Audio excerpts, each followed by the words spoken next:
Hello everyone, welcome to my YouTube channel. तो कैसे हैं आप सब? बहुत अच्छे से होंगे। पिछले वीडियो में जो पढ़ा था समझ में आया था। पिछले वीडियो में हम लोग आइसोमरिज्म पढ़ लिए थे। आइसोमरिज्म का मतलब क्या होता है? समावयता। ये क्या होता है? अगर इसका डिफिनीशन आपको याद होगा तो बताए क्या थे कि ऐसे यौगिक मतलब आप बोल सकते हो कि ऐसे कंपाउंड हो सकते हैं जिनका क्या होता है कि मॉलिक्यूलर फॉर्मूला सेम होता है, लेकिन फिजिकल एंड केमिकल प्रॉपर्टीज उसकी क्या होती है? अलग अलग होती है, मतलब डिफरेंट डिफरेंट टाइप्स के होते हैं। वहां पे हमने सबसे अच्छा एग्जाम्पल भी लिया था कि सभी अगर ह्यूमन बॉडी की हम लोग बात करें तो सब किससे मिलके बने हैं? प्रोटीन, कार्बोहाइड्रेट, लिपिड्स, फैट, इन सब से मिलके बने हैं। लेकिन अगर सबको देखा जाए तो सब डिफरेंट डिफरेंट है।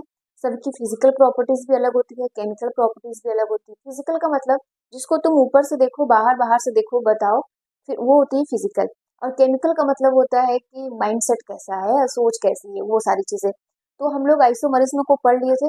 आइसोमरिज्म भी टू टाइप्स के होते थे। कौन कौन? स्ट्रक्चरल आइसोमरिज्म होता था, फिर एक स्टीरियो आइसोमरिज्म होता था। तो हमने स्ट्रक्चर की हमने बात नहीं की थी, लेकिन अब हम लोग जरा सीखेंगे ध्यान से। तो जरा ध्यान से सुनना।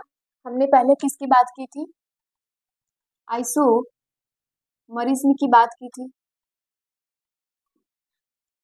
ठीक। आइसोमरिज्म क्या होता है ये हमने जान लिया था, मतलब समावयता।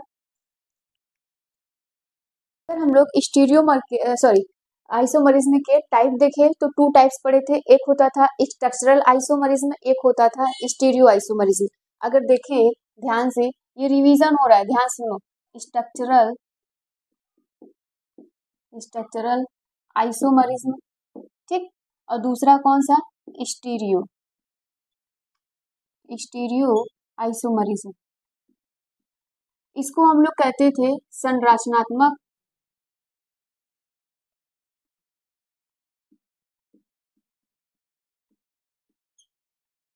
समावयता,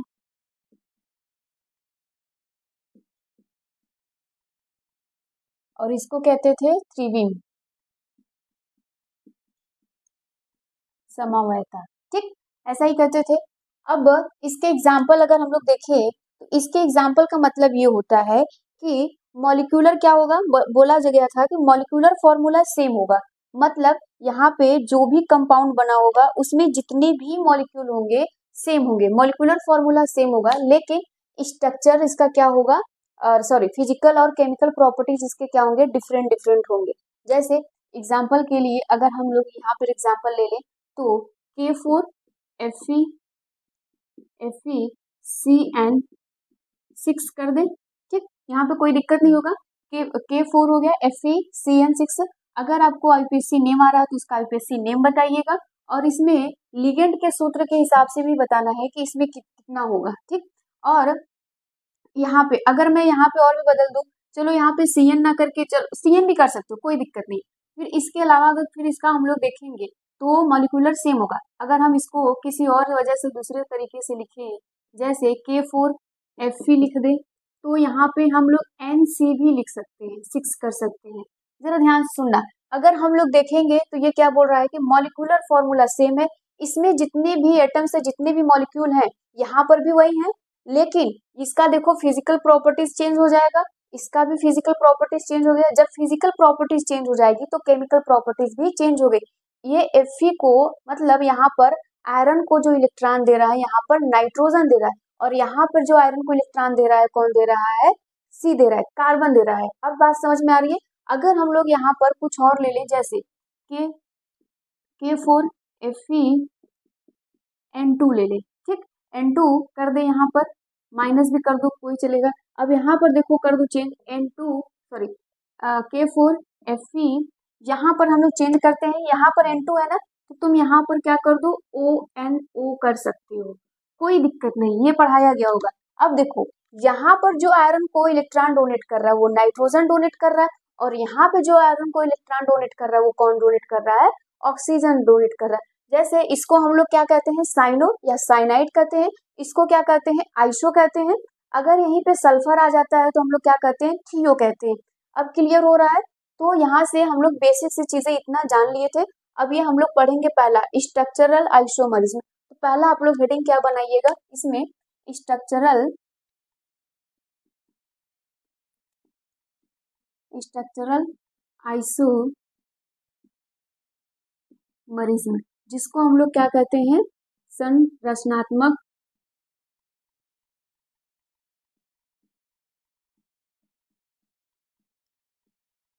समवायता। ठीक है, समवायता कहते हैं। कोई दिक्कत नहीं है यहाँ पे। अब जरा ध्यान से सुनना कि स्ट्रक्चरल आइसोमरिज्म क्या है। अगर आपको ये आइसोमरिज्म आ रहा है तो यहाँ पर आपको स्ट्रक्चरल भी आ जाएगा, कोई दिक्कत नहीं है ना। अब साथ साथ चीजों को नोट्स बनाते चलना ताकि आपको आता रहे। अब देखो यहाँ पे स्ट्रक्चरल का आइसोमरिज्म का मतलब ये बोला जाता है कि जब इसमें कोई भी हम लोग कंपाउंड ले, जब कोई भी कॉम्प्लेक्स यहाँ पे ले या कोऑर्डिनेशन कंपाउंड ले, तो यहाँ पर क्या होगा कि मॉलिक्यूलर फॉर्मूला या फिर अणु सूत्र बोल दो, वो समान होगा। ठीक, वो समान होगा लेकिन उसकी संरचना क्या होगी, भिन्न भिन्न होगी। ठीक, अब जैसे यहाँ पर और अच्छा एग्जांपल अगर हम लोग लेना चाहते हैं तो कोई भी चीज लेते हैं, जैसे अगर हमको क्या बनाना होता है, पनीर की सब्जी बनानी है। ठीक, तो हम लोग क्या करते हैं कि पनीर तो सब लोग ले गया, लेकिन उसमें क्या होगा कि कोई अलग अलग तरीके से ऐड करता है। तो वही चीज बोला जा रहा है कि मॉलिक्यूलर फॉर्मूला क्या होता है, सेम होना चाहिए लेकिन स्ट्रक्चर उसका डिफरेंट डिफरेंट होना चाहिए। अगर यहाँ पर इसका डिफिनीशन आपसे बोला जाएगा तो इसमें क्या लिखोगे, जब दो या दो से अधिक, जब दो या दो से अधिक अधिक क्या होगा, यौगिकों के यौगिकों के यौगिकों के अणुसूत्र अणुसूत्र समान हो, परंतु परंतु उनकी या उनके उनके संरचना भिन्न भिन्न या अलग कर सकते हो, भिन्न भिन्न हो, भिन्न भिन्न संरचना सूत्र भी कर सकते हो या संरचना भिन्न भिन्न हो, तो ऐसे यौगिक को ऐसे यौगिक को यौगिक को स्ट्रक्चरल आइसोमरिज्म कहते हैं। ठीक, संरचनात्मक समवायता समवायता कहते हैं या कहलाता है, कोई दिक्कत नहीं है ना। बोला जा रहा है कि जब कोई भी हम लोग दो या दो से अधिक यौगिक को लेंगे, उनके क्या होंगे, मॉलिक्यूलर फॉर्मूला सेम हो लेकिन उनकी संरचना, उनका स्ट्रक्चर कैसा हो, डिफरेंट डिफरेंट हो, तो ऐसे यौगिक को हम लोग क्या कहेंगे, संरचनात्मक समवायता कहते हैं। कोई दिक्कत नहीं ना। अब यहाँ पर जैसे इस घटना को संरचनात्मक समवायता कहलाती है, ये तो कोई लिखने की जरूरत नहीं है, अगर मन करे तो ये सब कहानी लिख लो। अब अगर हम लोग इसके प्रकार देखें, इसके भी कई प्रकार होते हैं, याद रखिएगा। अब यहाँ पर हमें 12th के बेस पे ही पढ़ना है। अगर आप चाहोगे थोड़ा डेप्थ में जाने के लिए तो डेप्थ में हम पढ़ा सकते हैं, लेकिन आप कमेंट में जरूर बता देना, क्योंकि आपके 12th के बेस पे जितना होगा हम उतना ही पढ़ा देंगे। कॉम्पिटेटिव एग्जाम में जहां से बनेंगे वो पढ़ा देंगे। अब देखो, अगर हम लोग इसके टाइप्स को देखें तो ये 7 टाइप्स के होते हैं। क्या होते हैं, 7 टाइप्स के होते हैं। इसमें भी अलग अलग पार्ट होते हैं। जैसे अगर आप बड़े लेवल के रहते हो तो वहाँ पे टाउटो मरीज में पढ़ते हो, मरीज में पढ़ते हो, ये सारी चीजें पढ़ते हो, पोजीशन पढ़ते हो, ये सब चीजें पढ़ते हो। लेकिन अगर मैं यहाँ पे आपके बोर्ड से रिलेटेड पढ़ लूँ तो वो उससे हट के पढ़ाया जाता है, थोड़ा सा अलग। यहाँ पे अगर हम लोग देखें तो इसके 7 प्रकार हैं। कितने, तो आप लिख लीजिएगा, यह 7 प्रकार का 7 प्रकार का होता है। कहीं कहीं आपको 5 प्रकार का मिलेगा, वो अलग मिलेगा। ठीक, तो यहाँ पे परेशान नहीं होना। अब इसमें अगर हम लोग 7 प्रकार के देखें तो सबका अलग अलग होता है, ABCD नाम करके दे दिया जाता है। ठीक, ABCD करके हम दे दें। पहला कौन होता है, यहाँ पर पहला होता है आयनन समवायता, आयनन समवायता।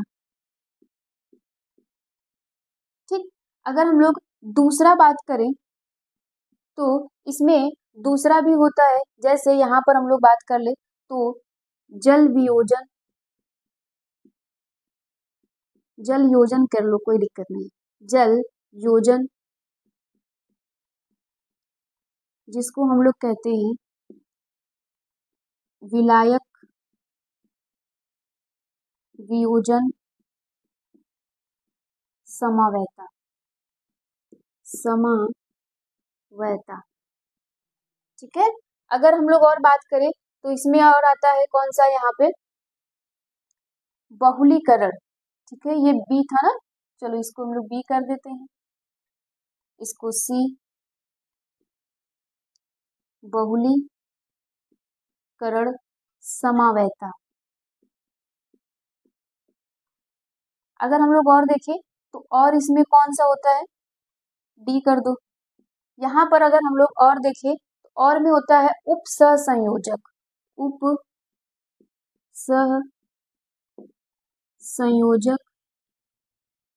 समावैता। ठीक है। अगर हम लोग और बात करें यहाँ पर, अगर हम लोग इसकी और बात करें तो यहाँ पर और में कौन होगा, उपसहसंयोजक स्थिति समावैता होता है। तो यहाँ पे क्या लिखोगे, उप सहसंयोजक स्थिति, जिसकी पोजीशन की बात हो रही है, स्थिति समावैता। अगर हम लोग नेक्स्ट की बात करें, यहाँ पर नेक्स्ट की बात करें तो बंधन, बंधन समावैता। ठीक। और अगर हम लोग नेक्स्ट की बात कर ले तो यहाँ पे लिगेंड समावैता होता है। कौन सा, लिगेंड समावैता। ये इतने होते हैं, लेकिन आपको बस चार ही पढ़ना है। चार जो पढ़ना है वो आयनन पढ़ना है, जल वियोजन पढ़ना है, बंधन पढ़ना है, और यहाँ पर उपसहसंयोजक पढ़ना है। बस चार आपको पढ़ाया जाएगा, बाकी आपको पढ़ाने की जरूरत नहीं है। ना तो आपको कंपटीशन में पूछेगा, कंपटीशन में स्टीरियो से पूछता है और कुछ टाइटोमरीज में से पूछा जाता है। तो जब हम लोग क्वेश्चंस कराएंगे वहां पर इसको बता देंगे। इतना नोट कर लीजिए इसको अच्छे से। चलो देखो, अब हम लोग को बस चार पढ़ना था, तो पहला हम लोग क्या हेडिंग बनाएंगे, आयनन। ठीक, पहला हेडिंग बनाना आयनन समावैता, आयनाइजेशन, आयनाइजेशन आइसोमरिज्म।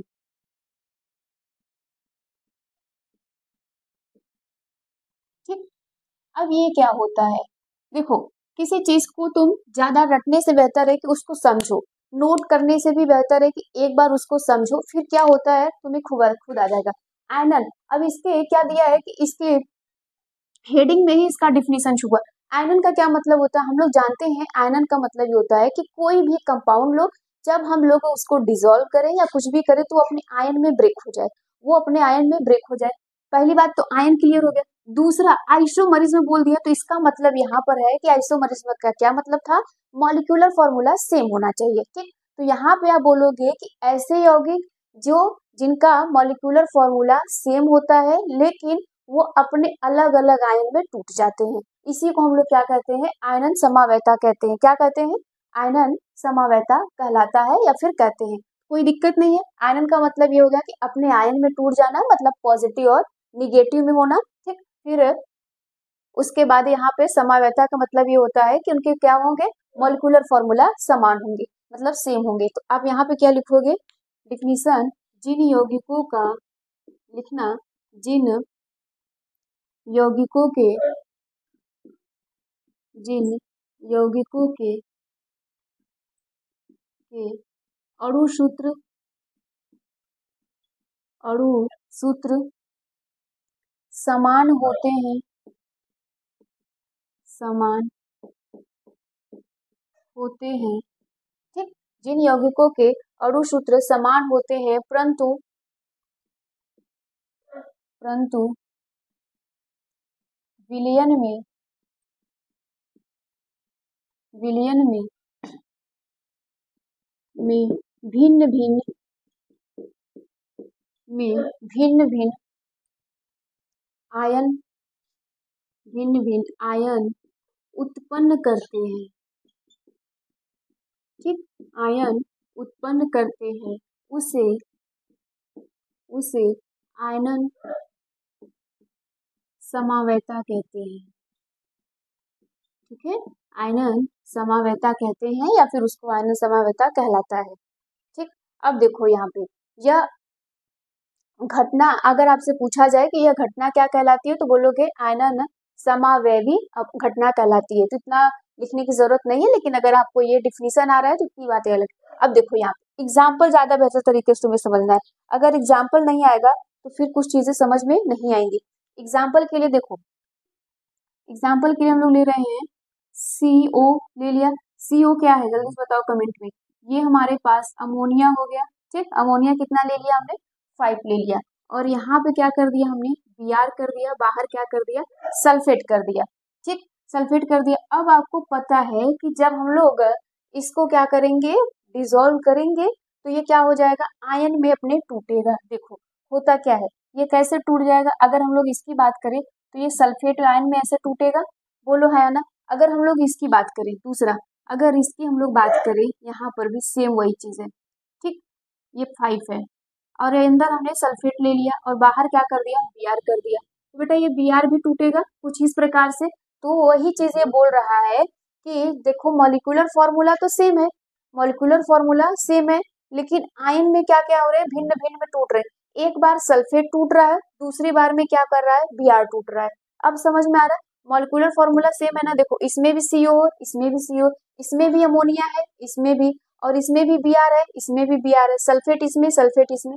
लेकिन जब वाटर में डिसॉल्व कर रहे हैं तो एक बार ये टूट रहा है, एक बार ये टूट रहा है। अब क्लियर हुआ। अब देखो दूसरा भी एग्जांपल आप यहाँ पर ले सकते हो। अगर हम लोग नेक्स्ट एग्जांपल लें तो ये क्या है, PT है। ठीक, और इसके लिए हम लोग क्या ले रहे हैं, यहाँ पर अमोनिया ले रहे हैं। ठीक है, अमोनिया ऐसा, ये हमने क्या कर दिया, अमोनिया ले लिया, अमोनिया 4 ले लिया और यहाँ पर क्या कर दिए, Cl2 कर दिए और यहाँ पर हमने Br2 कर दिया। कुछ इस प्रकार से अगर हम लोग इसको तोड़ेंगे तो यहाँ पर कौन टूटेगा, Br टूटेगा। ठीक, कुछ इस प्रकार से अगर मान लीजिए हम यहाँ पर इसी को, अगर इसी को हम लोग क्या कर दे, कुछ इस प्रकार से PT कर दे, फिर अमोनिया कर दे। देखो यहाँ पर अंदर कौन था, Cl था, तो अब हम लोग अंदर Br कर दे, यहाँ पर Br कर दो। ठीक, यहाँ पे 2 कर दो। ठीक, यहाँ पे 2 कर दो, फिर इसके बाद बाहर Cl2 कर दो। अब देखो अब ये टूटेगा तो Cl टूटेगा। अब समझ में आ रहा है कुछ, मॉलिक्यूलर फॉर्मूला तो सेम है लेकिन आयन अलग अलग टूट रहे हैं। अब कोई दिक्कत नहीं होना चाहिए। अगर हम लोग अब नेक्स्ट की बात करें तो अब हम लोग को नेक्स्ट जो पढ़ना है, दूसरा 4 ही तो पढ़ना है, दूसरा पढ़ना है बंधन। ठीक, बंधन समावैता। अगर हम लोग बंधन समावैता की बात करें तो इसको इंग्लिश में क्या कहते हैं, लिंकेज। ठीक, लिंकेज का क्या मतलब होता है, जुड़ना। ठीक, लिंकेज आइसोमरिज्म। अब जरा ध्यान से सुनना, ये लिंकेज आइसोमरिज्म का क्या मतलब होता है। अगर आपसे कोई भी पूछे लिंकेज आइसोमरिज्म का क्या मतलब होता है, तो लिंकेज का मतलब ये होता है कि जब यहाँ पे कोई भी लिगेंड हो, ठीक, लिगेंड जो हो वो जब सेंट्रल एटम से जुड़े, जब सेंट्रल एटम से यहाँ पर जुड़े तो अलग अलग एटम से जुड़े, क्या हो, अलग अलग एटम से जुड़े। जैसे हम लोग यहाँ पे एम्फीडेंटेड पढ़ते थे, एम्फीडेंटेड में ये देखे थे कि साइनाइड होता था, तो एक बार कार्बन अपना इलेक्ट्रॉन देता था, एक बार नाइट्रोजन देता था। अगर उसी तरह हम लोग थियोसाइनाइड लेते थे तो एक बार सल्फर देता था, ठीक, एक बार नाइट्रोजन, ऐसे करके यहाँ पर भी देता है। तो ये बंधन समावैता में आता है, किसमें आता है, बंधन समावैता में आता है। डिफिनीशन लिखिए फिर और अच्छे से समझ जाएंगे।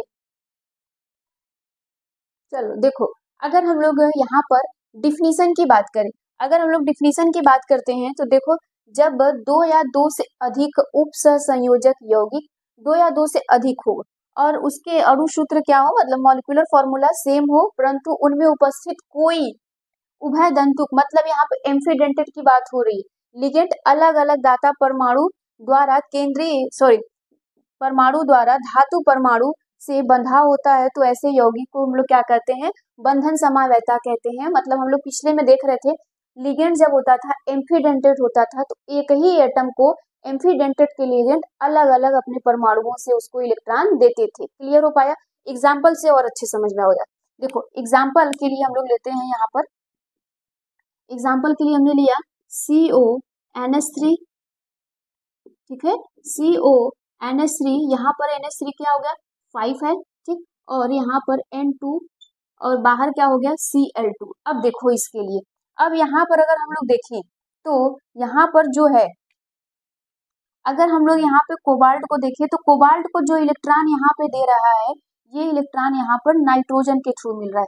किससे मिल रहा है? नाइट्रोजन के थ्रू। तो इसको हम लोग कहते हैं नाइट्रो एन कॉम्प्लेक्स, ठीक, संकुल की बात हो रही है, इसकी कहते हैं नाइट्रो एन कॉम्प्लेक्स कहते हैं। अगर हम लोग इसी को और देखें, अगर हम इसी को ऐसे लिख दें CONH3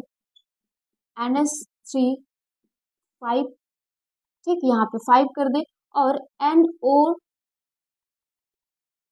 सॉरी यहाँ पे ऐसे ONO, इस प्रकार से अगर हम लोग कर दे, बाहर Cl2 कर दे, तो अब हम लोग देखेंगे तो जो ये इलेक्ट्रॉन दे रहा है अपना कार्बन को, ये ऑक्सीजन दे रहा है। कौन दे रहा है? ऑक्सीजन दे रहा है। तो यहाँ पर हम लोग कहते हैं नाइट्राइटो, इसको हम लोग कहते हैं नाइट्राइटो ओ मतलब ऑक्सीजन कॉम्प्लेक्स, इसको ये नाम दिया जाता है। अब बात समझ में आ रही है यहाँ पर। इसी प्रकार से बेटा हम यहाँ पर CN भी ले सकते हैं, है ना। अगर आप चाहो तो CN ले लो, तो हम लोग जानते हैं कि ये साइनाइड है। ये क्या है? साइनाइड है। जब नाइट्रोजन अपना इलेक्ट्रॉन देता है, जब यहाँ पर कार्बन अपना इलेक्ट्रॉन देता है तो हम लोग साइनाइड कहते हैं। जब हम लोग NC लिख देते हैं तो इसको कहते हैं आइसो। क्या कहते हैं? आइसो। और यहीं पर अगर सल्फर आ जाता है तो हम लोग उसको क्या कहते हैं? थियोसाइनाइड कहते हैं। अब यहाँ से कुछ क्लियर हो रहा है? अब कंफ्यूजन नहीं होना चाहिए। इसमें क्या आएगा? उभय तंतु मतलब एम्फीडेंटिक लिगेंड आएंगे। नाइट्रोजन वाले कॉम्प्लेक्स ले लिए हैं, तो एक बार आप चाहेंगे तो यहाँ पे नाइट्रेट की जगह पे क्या ले सकते हैं आप? CN भी ले सकते हैं, साइनाइड भी ले सकते हैं। अब क्लियर हो रहा है? इतना नोट कर लीजिए इसको। चलो अच्छा, दूसरा एग्जाम्पल भी इसी में देख लो। अगर हम लोग दूसरे एग्जाम्पल की बात करें, दूसरा एग्जाम्पल ले तो आयरन ले लेते हैं, CN6 ले लिया। अब देखो यहाँ पर जो आयरन को जो इलेक्ट्रॉन यहाँ पे दे रहा है, वो कौन दे रहा है? कार्बन दे रहा है। अगर हम लोग इसी को दूसरे तरीके से लिख दे कुछ इस प्रकार से, NC लिख दे 6, अब यहाँ पे जो आयरन को इलेक्ट्रॉन दे रहा है वो नाइट्रोजन दे रहा है। तो इसके ऐसे एग्जाम्पल होते हैं, नोट करिए यहाँ तक जल्दी से। चलो नेक्स्ट देखो यहाँ पर, नेक्स्ट में क्या है? जल वियोजन विलायक, जिसको हम लोग कहते हैं जल वियोजन या फिर विलायक वियोजन समावैता, मतलब इसको इंग्लिश में बोला जाता है हाइड्रेशन आइसोमरिज्म। हाइड्रेशन आइसोमरिज्म क्या होता है? मतलब यहाँ पे वाटर दे दिया तो इसका मतलब ये है कि उस कंपाउंड में क्या आपको मिलेगा? जो कॉम्प्लेक्स होगा हमारा, उसमें वाटर तो जरूर मिलेगा। अब देखो, जिन उप संयोजक यौगिक के अणुसूत्र एवं उनमें उपस्थित जल के अणुओं की संख्या समान होती है, परंतु जल के अणुओं की संख्या उपसंयोजक मंडल व आयनिक मंडल में अलग अलग होती है, तो ऐसे यौगिक समावैता कहलाते हैं। मतलब कॉम्प्लेक्स के अंदर भी वाटर होना चाहिए, अगर कॉम्प्लेक्स के बाहर भी है वाटर, तब भी उनकी संख्या बराबर होनी चाहिए। अगर हम लोग जैसे एग्जाम्पल के तौर पे समझे, अगर मैं यहाँ पर एग्जाम्पल के तौर पे समझाऊं, तो मान लीजिए ये हमारा कॉम्प्लेक्स है, तो बेटा यहाँ पर भी वाटर होना चाहिए। अगर यहाँ पर भी वाटर है तो ये नंबर में बराबर होनी चाहिए, ठीक, यही चीज ये बोला जा रहा है। अगर मैं यहाँ पर एग्जाम्पल दूं तो आप एग्जाम्पल और अच्छे समझोगे। देखो एग्जाम्पल के लिए हमने यहाँ पर क्या लिया? CO ले लिया, ठीक है। यहाँ पर हमने क्या लिया? CO ले लिया और वाटर ले लिया। यहाँ पर कुछ इस प्रकार से हमने वाटर ले लिया ऐसा, और यहाँ पर Cl3 कर दिया। अब बताओ क्या हम लोग इसको दूसरे तरीके से नहीं लिख सकते? बिल्कुल दूसरे तरीके से हम लोग लिख सकते हैं। अगर आप चाहोगे तो इसको और भी तरीके से लिखने का तरीका होता है। जैसे यहाँ पर मैं बोलूं, अगर इसको हम ऐसे भी लिख दें तो भी कोई दिक्कत नहीं होगा। ये वाटर हो गया 5 और यहाँ पे Cl कर दें, ठीक है। यहाँ पर हम लोग Cl कर दें और हम लोग क्या करें? यहाँ पर वाटर बाहर, क्योंकि यहाँ पे 6 है तो एक वाटर बाहर कर दो और Cl हो गया। एक Cl यहाँ पर है, यहाँ पे 3 था, 2 कर दो। देखो बराबर है ना, कॉम्प्लेक्स दोनों क्या हो गए? अलग अलग है, लेकिन वाटर की संख्या कितनी है? बराबर। यहाँ भी 6 है और यहाँ भी, यहाँ 5 और बाहर 1, 6 हो गए टोटल। अगर इसी को तुम चाहो तो कुछ इस प्रकार से भी लिख सकते हो। जैसे अगर मैं इसी को बोलूं तो आप यहाँ पर कुछ इस प्रकार से लिख सकते हो, CO वाटर यहाँ पे क्या कर दो? 4 कर दो। वाटर क्या कर दो? यहाँ पे 4 कर दो और यहाँ पर अंदर क्या कर दो? Cl2 कर दो। अंदर क्या कर दो, Cl2 कर दो, ताकि अंदर का जो कॉम्प्लेक्स 6 है ना वो बना रहे। जैसे इसको और इसको मिला के 6, यहाँ पे भी टोटल 6, और इसको 4 2 6, टोटल 6 हो गए। अब देखो वाटर हमको बाहर कितना चाहिए, 2 चाहिए, क्लोरीन कितना चाहिए, 1 चाहिए यहाँ पर। तो हम यहाँ पर क्या क्या कर सकते हैं, क्लोरीन को 1 कर दो और वाटर को यहाँ पे 2 कर दो। अब बात समझ में आ रही है, वही चीज बोल रहा है कि जो आपके पास कॉम्प्लेक्स हो उसी कॉम्प्लेक्स को आप भिन्न भिन्न प्रकार से लिख सकते हो, लेकिन वाटर की संख्या हमेशा सेम होनी चाहिए। वो बोल रहा है या तो उप सहसंयोजक मंडल में, मतलब यहाँ पे कॉम्प्लेक्स संकुल जो हमारा होता है इसके अंदर हो या फिर बाहर हो किसी काउंटर आयन के साथ लगा हुआ। देखो यहाँ पे दिया है ना आयनिक मंडल, मतलब ये काउंटर आयन। तो काउंटर आयन यहाँ पर हमारा क्लोरीन है 3 है, यहाँ पे लिगेंड के तौर पे वाटर है 6 है। अब यहाँ पर हम लोग लिगेंड देखें तो 2 लिगेंड है, क्लोरीन है और एक वाटर है, लेकिन वाटर यहाँ पे 5 है बेटा, यहाँ पे 6 है। तो हमें काउंटर आयन के पास भी एक लिगेंड जोड़ना पड़ा, सॉरी काउंटर आयन एक वाटर, 6 वाटर हो गया। यहाँ पर हमने क्या कर दिया, 4 कर दिया, लेकिन हमने बाहर भी 2 कर दिया, तो नंबर में बराबर होना चाहिए वाटर। अब क्लियर हो गया, कोई दिक्कत नहीं होना चाहिए। अब अगर हम लोग यहाँ पर इसकी बात करें, उप सहसंयोजक का समावेता मतलब कोऑर्डिनेशन आइसोमरिज्म, इसमें बोला जाता है धन आयन व ऋण आयन, मतलब पॉजिटिव और निगेटिव कॉम्प्लेक्स की बात हो रही है, संकुल रखने वाले ऐसे उप सहसंयोजक यौगिक जिनमें लिगेंड्स की स्थितियां अलग अलग हो। लिगेंड्स क्या बोला जा रहा है कि उसकी स्थिति अलग अलग हो, उप सहसंयोजक यौगिक समावेवी कहलाती है तथा होती है यह घटना, तथा यह घटना बोल सकते हो कहलाती है, ये चीज नहीं रहेगा, तथा यह घटना उप सहसंयोजक समावेता कहलाती है। यहाँ तो कोई दिक्कत नहीं ना। चलो अब इसके एग्जाम्पल अगर हम देखें तो एग्जाम्पल लिख सकते हैं। अगर मैं बात करूं यहाँ पर एग्जाम्पल की, तो एग्जाम्पल देखो यहाँ पे बोला क्या जा रहा है कि CO ले लो यहाँ पर, फिर क्या ले लो, अमोनिया ले लो। अमोनिया कितना ले लें हम लोग, NH3 अंदर 3 कर दो, यहाँ पे 6 कर दिया, ठीक। और यहीं पर हमने क्या ले लिया, Cr ले लिया, फिर क्या लिया C2O4, ये बताओ कौन है, और यहाँ पर हमने क्या कर दिया 3 कर दिया, कोई दिक्कत नहीं ना। अब देखो ये कौन है, ऑक्जिलेट है, ये कौन है, ऑक्जिलेट है, ये कौन है, अमोनिया है। अब तुम ये बताओ कि ये कौन सा है, मोनोडेंटेट की बाइडेंटेट की, ये कौन सा है, मोनो की बाई, ये आप लोगों को बताना है कमेंट में। ये सारी चीजें IUPAC नेम भी साथ में लिख लेना ताकि आपको साथ में कई सारी चीजें क्लियर हो जाए। अब देखो इसी को हम लोग क्या कर सकते हैं, कुछ अलग तरीके से लिख सकते हैं। बोला क्या जा रहा है कि लिगेंड्स की स्थितियां बदल सकती है। यहाँ पर लिगेंड्स कौन है, अमोनिया, यहाँ पर लिगेंड्स कौन है, ऑक्सिलेटिव है, तो इसकी स्थितियां क्या कर दो तुम, बदल दो। यहाँ पर चलो हम लोग बदल सकते हैं, तो ये वाला जो है बेटा CO के साथ क्या कर दो, ऑक्सिलेट कर दो, लिगेंड की स्थिति बदल दो, कोई दिक्कत नहीं है। C2O4 हो गया, ठीक, ऑक्सिलेट इसके साथ कर दो, और इस वाले में कर दो Cr के साथ कौन कर दो, अमोनिया कर दो, ठीक। यहाँ पे Cr के साथ कौन कर दो, लाइन मतलब Cr होता है कि जयकाल मतलब Cr होता है, जरा बल जल्दी से बताना। तो यहाँ पे क्या कर दो, 6 कर दो। अब बात समझ में आ रही है, कोई दिक्कत नहीं ना। देखो बहुत इजी है, इसमें क्या करना था हम लोगों को, वाटर जितना है फर्स्ट कंपाउंड में, फर्स्ट कॉम्प्लेक्स में, वाटर को चाहे काउंटर आयन के साथ रखो, चाहे किसी लिगेंड्स के पास रखो, या सेंट्रल एटम के पास मतलब लिगेंड के तौर पे रखो, नंबर में बराबर होना चाहिए। तुम चाहे उसको चाहे जैसे लिख दो, ठीक। अगर बेटा हम यहाँ पे 3 कर देंगे तो एक वाटर और बाहर निकालना पड़ जाएगा हमें, ठीक। तो हमें क्या करना पड़ेगा, क्लोरीन यहाँ पे 3 करना पड़ेगा ताकि एक भी Cl बाहर नहीं रहे, ऐसा कुछ कर सकते। और यहाँ पे बोला जा रहा है कि जब हमारे पास उप सहसंयोजक यौगिक हो, 2 हो या अलग हो, तो उसमें एक पॉजिटिव एक निगेटिव, जैसे यहाँ पे धनायन और ऋणायन की बात हो रही है, निगेटिव होता है ना। क्लियर हो पाया, यहाँ तक नोट कर लीजिए इसको।